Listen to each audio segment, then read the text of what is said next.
Hello guys, welcome to my channel, and this video is the continuation of the functions of money previous video.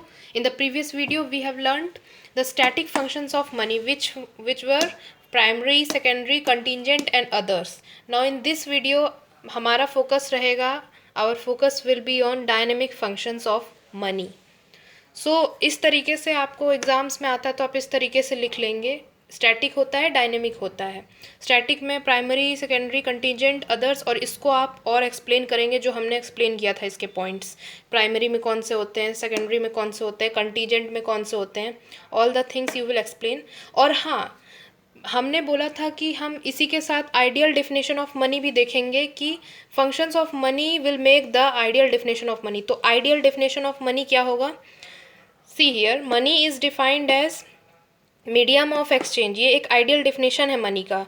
Money को हमने different experts का उनका definition देखा था.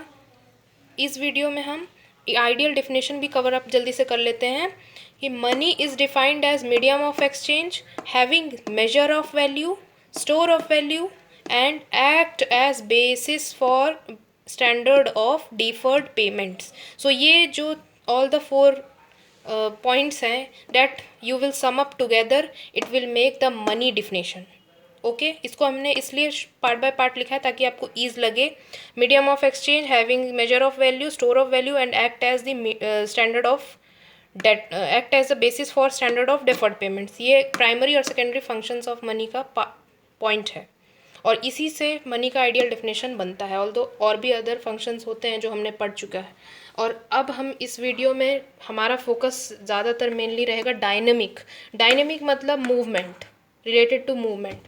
वो functions जो किसी तरह से इकोनॉमिक एक्टिविटीज़ का मूवमेंट कराती हैं. इकोनॉमिक्स एक्टिविटीज़ जिनके वजह से इकोनॉमिक एक्टिविटीज़ होता है. वो मनी जो है, मनी एक डायनेमिक फंक्शन की तरह भी काम करता है. कैसे करता है, क्या उसके डायनेमिक फंक्शंस है? और dynamic functions will give the rise in the change of price levels. Price level में चेंज होता है, इसकी वजह से इंटरेस्ट रेट चेंज होते हैं, इसकी वजह से वॉल्यूम ऑफ प्रोडक्शन चेंज होता है डायनेमिक फंक्शंस की वजह से. उसमें हमारा होगा first point, money activates idle resources and put them into productive uses. Money क्या है कि आइडल रिसोर्सेज, जब हम मनी को नॉन प्रोडक्टिव यूज़ यानी उसका कोई यूज़ नहीं हो रहा होता है, हम उसे बंद करके ऐसे ही रखे रहते हैं एज अ पॉकेट मनी. अगर हमारे पास पॉकेट मनी है, सेविंग्स टाइप में है, तो वो कहीं भी वो आइडल है, आइडल रिसोर्स है. बट उसको हम चैनलाइज कर देंगे इनटू दी इन्वेस्टमेंट. अगर हम उसकी इन्वेस्टमेंट करेंगे या हम उसे प्रोडक्टिव पर्पस के लिए, जिसमें कंट्री का ग्रोथ हो, इकोनॉमिक ग्रोथ हो, इकोनॉमिक डेवलपमेंट हो, उसमें अगर हम उसे चैनलाइज करेंगे तो वो हमारे लिए प्रोडक्टिव रहेगा. तो मनी को क्या किया जाता है, it activates idle resources and put them into productive. Idle resources से प्रोडक्टिव यूज़ में मनी ही जो है वो काम आता है. मनी को ही हम आइडल रिसोर्स से प्रोडक्टिव यूज़ में ला सकते हैं और हम अपने कंट्री का इकोनॉमिक ग्रोथ कर सकते हैं. तो ये एक फर्स्ट डायनेमिक फंक्शन हुआ. Next, helps in increasing output, employment and national income. Output को इंक्रीज़ करेंगे. आउटपुट को इंक्रीज़ करना है तो जाहिर सी बात है हमें ज़्यादा से ज़्यादा लेबर्स की ज़रूरत होगी, लोगों की ज़रूरत होगी. तो एम्प्लॉयमेंट बढ़ेगा, आउटपुट भी बढ़ेगा, और नेशनल इनकम, जब एम्प्लॉयमेंट बढ़ रहा है तो नेशनल इनकम भी बढ़ेगा. फैक्टर ऑफ इनपुट्स ज़्यादा यूज़ होंगे तो उनको फैक्टर इनकम ज़्यादा मिलेगा और नेशनल इनकम भी बढ़ेगा. तो इस तरह से it helps in increasing output, employment and national income. Then third dynamic function is converting saving into investment. अभी बात की है, थोड़ा सा रिलेटेड है बट इसमें थोड़ा सा आइडल रिसोर्सेज से प्रोडक्टिव यूज़. यहाँ पे कैपिटल प्रोडक्शन की बात की गई है. Capital production. Capital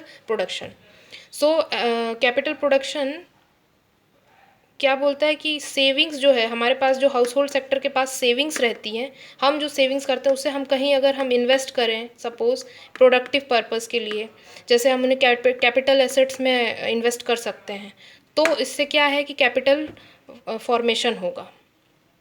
it will lead to the capital formation, not capital production. I think capital formation is the right word. So capital formation करता है मनी.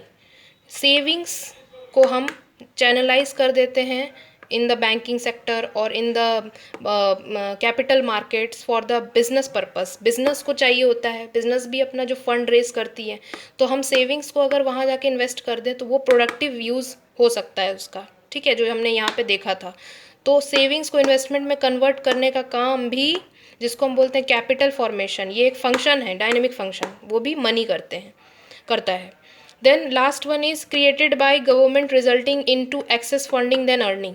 इसका मतलब है फिजिकल डेफिसिट। फिजिकल डेफिसिट जब गवर्नमेंट बजट में physical deficit आती है, deficit यानी गवर्नमेंट बजट में जब एक्सपेंडिचर ज़्यादा होता है देन द इनकम, तो उसको हम बोलते हैं फिजिकल डेफिसिट। मनी ही एक बहुत बड़ा कॉज है फिजिकल डेफिसिट का, क्योंकि मनी को गवर्नमेंट ही क्रिएट करती है। इट मीन्स कि on the behalf of the government, the central bank which is the government bank, RBI, reserve bank of India, it creates the money, it makes the money, और उसी के वजह से government क्या है कि ज़्यादा से ज़्यादा एक्सपेंडिचर कर देती है then the income, that result into physical deficit, ठीक है।